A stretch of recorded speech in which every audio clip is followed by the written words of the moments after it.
स्वागत है आपका कैपिटल टीवी में। अफगानिस्तान में जब से तालिबान सरकार आई है तब से वहां की स्थिति दयनीय ही नहीं चिंतनीय भी हो गई है। दुनिया के देशों के सामने तालिबान सबसे बड़ी समस्या है। वहीं अफगानिस्तान की जनता पूरी दुनिया के सामने गिड़गिड़ा रही है कि उसे बचा लो, लेकिन तालिबान का भी खात्मा होगा और इसकी शुरुआत हो गई है। जरा इस रिपोर्ट से देखिए।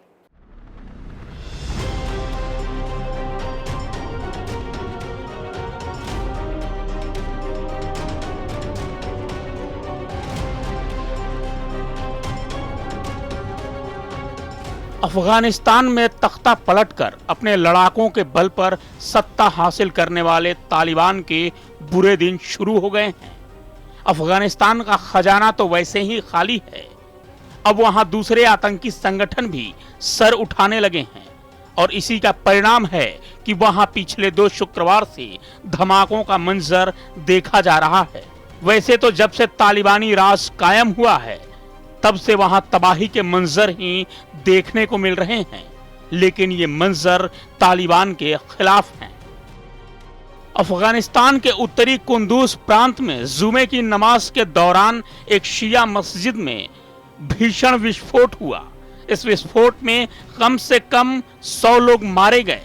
विस्फोट अफगानिस्तान के उत्तरी कुंदूज प्रांत के सैयद अबाब मस्जिद में हुआ, क्योंकि वहां स्थानीय लोग शुक्रवार की नमाज के लिए मस्जिद में शामिल हुए थे। अभी तक किसी समूह ने इस विस्फोट की जिम्मेदारी नहीं ली है। अगस्त के मध्य में तालिबान द्वारा अफगानिस्तान पर कब्जा करने के बाद से ISIL यानी Islamic State of Iraq and Levant से जुड़े आतंकियों के हमले बढ़ गए हैं। आतंकवादी हमलों में वृद्धि ने दोनों समूहों के बीच व्यापक संघर्ष की संभावना को बढ़ा दिया है। इससे पहले रविवार को काबुल की एक मस्जिद में हुए विस्फोट में कम से कम 12 लोगों की मौत हो गई थी और 32 से ज्यादा लोग घायल हो गए थे। घटना काबुल की ईदगाह मस्जिद में भीड़ भाड़ वाली जगह पर हुई थी। सवाल यह है कि आखिर तालिबान के सामने सर उठाने की हिम्मत कर कौन रहा है?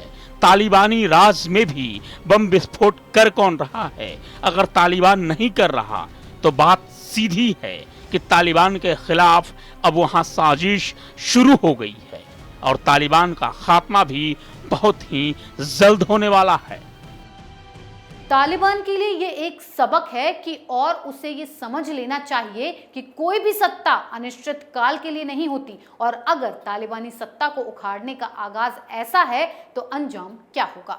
वहीं एक और बात जो साफ होनी चाहिए कि अब इसे क्या नाम दिया जाए। मुस्लिम आतंकी जब हिंदुओं, सिखों या किसी अन्य समुदाय को मारते हैं तो उसे तो काफिर करार देते हैं, लेकिन जब मुस्लिम ही मुस्लिम को मार रहा है, अल्लाह के बंदे ही एक दूसरे को मारने लगे तो इसे क्या कहेंगे? क्या इन्हें भी काफिर कहा जाएगा या इनके कारनामों को ढकने के लिए कोई नई परिभाषा गढ़ दी जाएगी? क्या इन्हें भी हूरें मिलेंगी? क्या इन्हें भी जन्नत नसीब होगी? इस खबर में फिलहाल इतना ही। बने रहिए कैपिटल टीवी के साथ। नमस्कार।